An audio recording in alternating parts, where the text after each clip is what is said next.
This Thursday, 22 August 2019 hearing officer meeting is called to order. I am Gina Natoli. I will be the hearing officer on all agenda items. Anyone wishing to testify today on any agenda item, including the public comment period, must fill out a speaker card and submit it to staff in the back of the room. There are established time limits for testimony on hearing officer agenda items. Petitioners are allowed 10 minutes, respondents 10 minutes, all others 2 minutes each, and there is no ceding of time.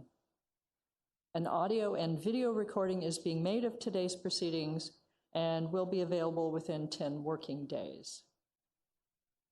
The general procedure for today's agenda items is as follows. First, staff makes a brief presentation. Any petitioners will speak next, then respondents. Then I call members of the public. If necessary, I will then hear rebuttals by the petitioner. Final decisions made by hearing officers on landlord petitions which do not assess an administrative penalty, and final decisions on all tenant petitions are final and are not subject to further appeal at the County of Los Angeles. As we have no individuals to be sworn in, I will dispense with that. I will be taking the agenda items in order today. We're moving on to part 2 of the agenda, public hearings. First item on the agenda is item 2, case RSQ 19-04033. Petitioner Matt Pearson. Ms. Lewis, please proceed.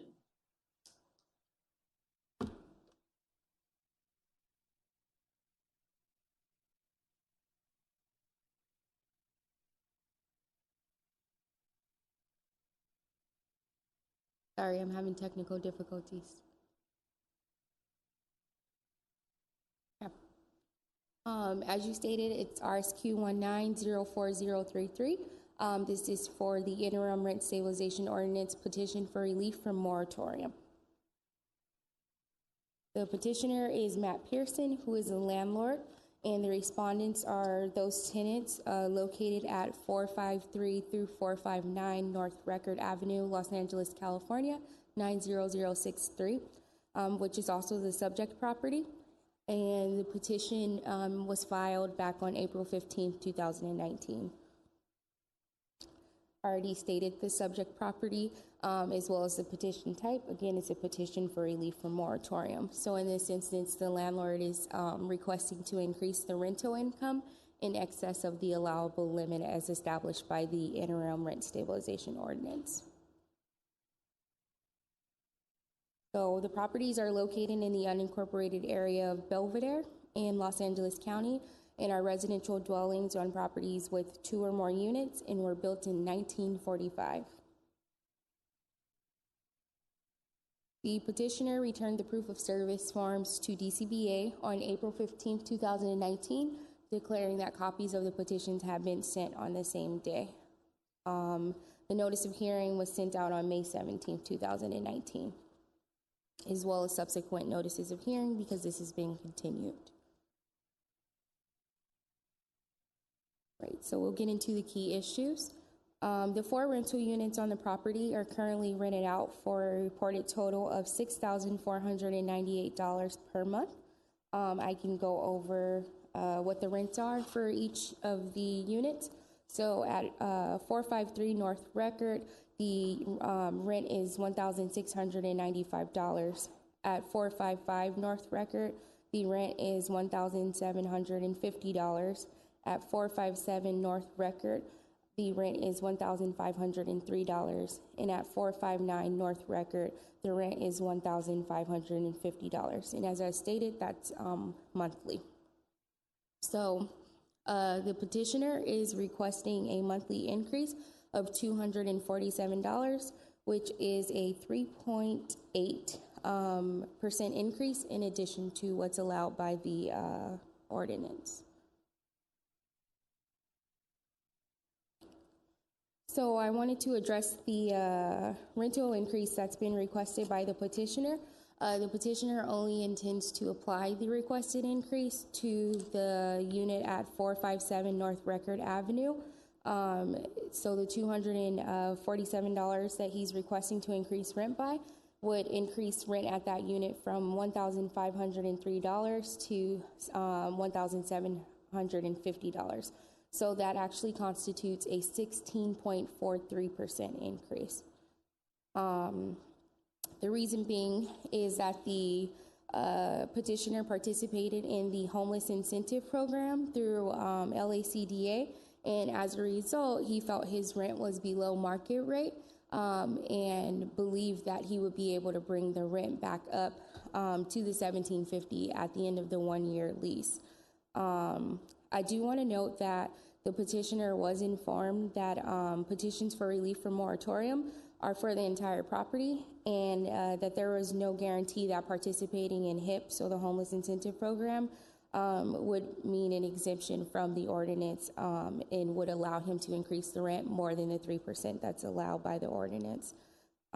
So he was also informed that he'd need to still provide DCBA with all of the required documentation in order for us to complete an analysis on the petition, just in the same way that any other petitioner would, and that if there was any exemption that was allowed under the ordinance, he would be informed of it.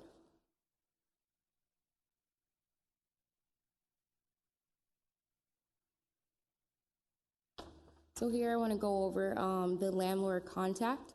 There were 7 attempts to contact the landlord, or 7 times that DCBA made contact with the landlord. On May 30th, we did contact the landlord, May 30th, 2019, we did contact the landlord to counsel him on the petition process, along with request the required documentation based on the documentation that had been provided, knowing that we needed to complete a maintenance of net operating income analysis, as well as inform the landlord that participating in HIP did not mean an exemption from the interim rent stabilization ordinance. The landlord did understand that documentation needed to be provided, but did not provide it at that time. We did also let them know on the following day that because we did not have all of the required documentation that needed to be provided, that we were going to go ahead and request a continuance on it so that we could allow us to do our investigation into whether or not HIP meant an exemption from the interim rent stabilization ordinance, as well as allow them to provide us with the documentation required for the analysis. We reached back out on June 28th, 2019, to let them know that we were sending out updated notices of hearing, as well as determine where the petitioner was in the process of collecting documentation for the petition process. And at that time, the petitioner said that they had not done any of the collection as of yet, and still wanted to just proceed with what they had provided us so far. Because again, they were under the impression that they would be exempted from the ordinance. And again, we were very clear that that was not the case because we hadn't received word yet. We reached back out on July 1st, 2019, again to request the documentation and also let them know that an exemption, the answer regarding that was still pending, but considering that a hearing was coming up, that they would need to submit additional documentation to us no later than July 9th. Again, the petitioner said that they had not compiled their documentation and did not know when they would be able to provide the documents to us because they were on summer vacation. On July 16th, DCBA also reached out again to try to retrieve additional documentation, and the same thing occurred on July 18th, again trying to retrieve additional documentation. We did not make contact with the petitioner at that time. We just left a voicemail and the calls were not returned. And then the last time we reached out to the petitioner was on August 12th, again to request additional documentation and of course go over the exemption from the interim rent stabilization ordinance, to which the petitioner stated that they understood and would try to work to provide the documentation. But did not know if they would be able to because, again, they were on summer vacation.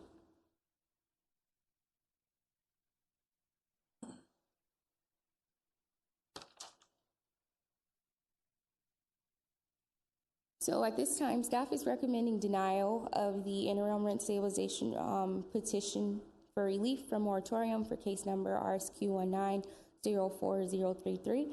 I'd like to just go over why we're recommending that denial. The interim rent stabilization ordinance in implementing rules and regulations define a fair return as ensuring a landlord may maintain the value of the net operating income earned from the property prior to the regulation of rents under the interim rent stabilization ordinance and continue those earnings during the pendency of the ordinance. The NOI, or net operating income, is defined as gross income less operating expenses. And maintaining the value of the NOI is achieved by ensuring the NOI increases no less than any of the increase in CPI for the Los Angeles area as reported by the Bureau of Labor Statistics. So to review and determine the maintenance of the NOI between the base year and the petition year, the petitioner must provide substantive documentation related to the reported income and expenses. The petitioner provided a rental agreement and a rental payment summary for one unit, which was 457 North Record Avenue, and no additional documentation had been provided for the remaining units at the property related to expenses or income. And based on the supporting documentation that had been provided to us, DCBA cannot fully capture the petitioner's expenses and income for the property. While the rental agreement and rent payment history provide DCBA with an idea of the income for the unit for 457 Record Avenue, not receiving documentation for the remaining units does not allow us to have an accurate depiction of what the income and expenses are for the entire property, and as a result, not complete an analysis of the NOI. I also want to say that DCBA did contact the Homeless Incentive Program as well as County Council regarding this, who also did not recommend that the petitioner be exempted from the IRSO due to participating in HIP. I do have some information here regarding that.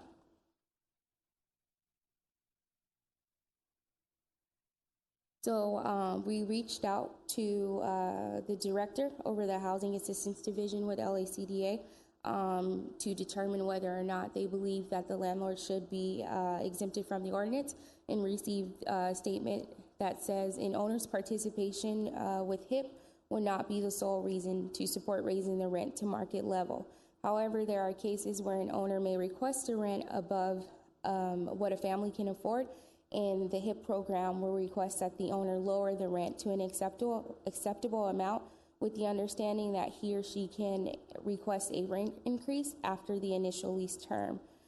So one thing I want to address here is that there are instances in the HIP program that landlords can request to bring rent up to market level, or that's something that's used as an incentive for them to keep rent low in the first year. However, that occurs when there's not an ordinance in place that's limiting what the rent increases can be.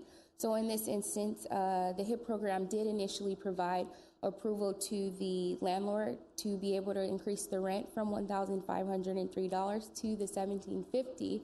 However, with the implementation of the interim rent stabilization ordinance, it was rolled back to be in accordance with the 3%, which is allowed by the ordinance. Same thing from County Council. Because there's no provision in the ordinance to exempt those who participate in this program, there was no recommendation that this particular landlord be allowed to increase the rent above 3% without having provided documentation and demonstration that there was a need to be able to do so. Thank you. So, Ms. Lewis, for the homeless incentive program, a landlord can ask for an increase in the rent that they receive through the program. Is that correct? Correct. But it sounds like the program told Mr. Pearson that after the first year, he would be able to ask to go up to a market rate. Initially, correct. Initially. And so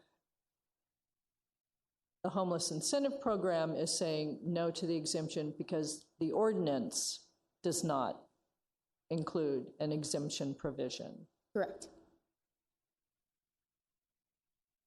But when he entered into the agreement, he was under the impression that he'd be able to raise the rents. That there was potential to be able to do so, but it wasn't a guarantee, so I do want to add that. And I do have a little bit of a summary on the homeless incentive program. So it offers monetary incentives to encourage landlords to rent their available units to LACDA's homeless Section 8 voucher holders. So I do also want to point out that those who are also using a Section 8 voucher would not be exempted under this ordinance. So this would fall within the same.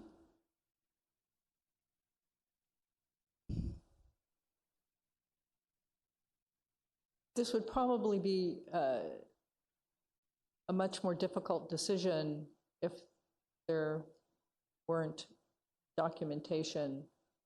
You know, if there were documentation to support it, it might be harder for me to make a decision on this, because if he the landlord entered into an investment-backed expectation of being able to raise the rent, or at least ask to raise the rent, I might be making a different decision if we had enough information to justify that he needed to increase rents that much. He hasn't submitted supporting documentation, and I don't see at this point how I could approve an increase over the 3%. And did the landlord give you a reason why he only provided the documentation, the minimal documentation that he did for the unit at 457? Because he believed that that was all we needed to be able to make a decision, and that he only was increasing rent at this unit, so that it wasn't necessary to look at any of the other documentation. He also said that it was a lot of documentation that was being requested. Yes, I understand that. All right, I don't have any other questions for you. I do need to open the public hearing. We have no speakers for this item. Let me go through my discussion on this. I have read all documentation submitted by staff. The interim rent stabilization ordinance states that the petitioner has the burden to prove by a preponderance of the evidence that because of implementation of the ordinance, the landlord is unable to obtain a fair and reasonable return. The documentation submitted by the petitioner and as reviewed by staff is incomplete, so it is not possible to determine if the petitioner is entitled to a higher rent increase because of the substantial gaps in data provided by the petitioner.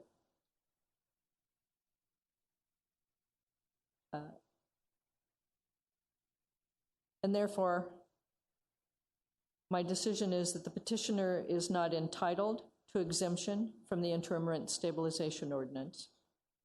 And due to a lack of information, the petitioner has not met the burden of proving beyond a preponderance of the evidence that the petitioner is unable to obtain a fair and reasonable return because of the interim rent stabilization ordinance. Therefore, I close the public hearing and I deny the petition for relief from moratorium. The petitioner may raise the rent on unit 457, $45.15, which I believe is 3% of the 1505, after any required notice period.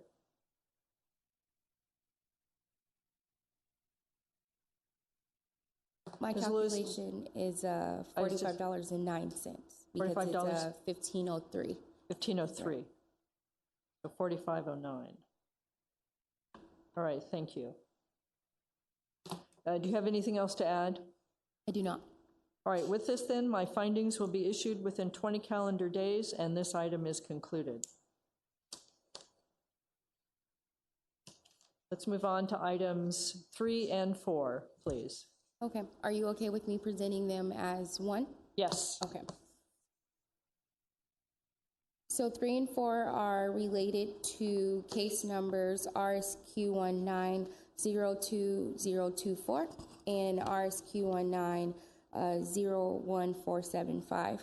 The Petitioner is AASW Alliance LLC for both of these, and the tenants are those at 11506 Obert Avenue, Whittier, California 90604, as well as the tenants at 11517 Obert Avenue, Whittier, California 90604.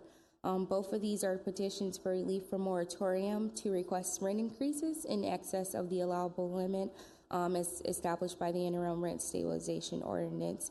And the owner for these units is the petitioner, ASW Alliance LLC.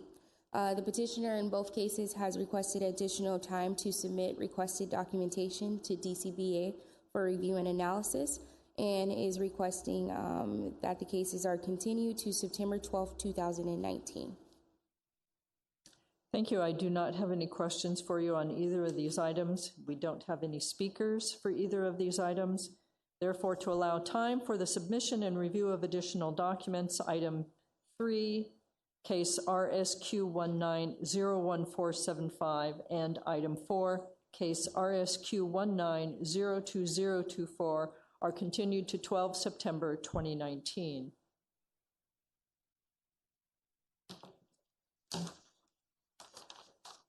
We have no one here for public comment.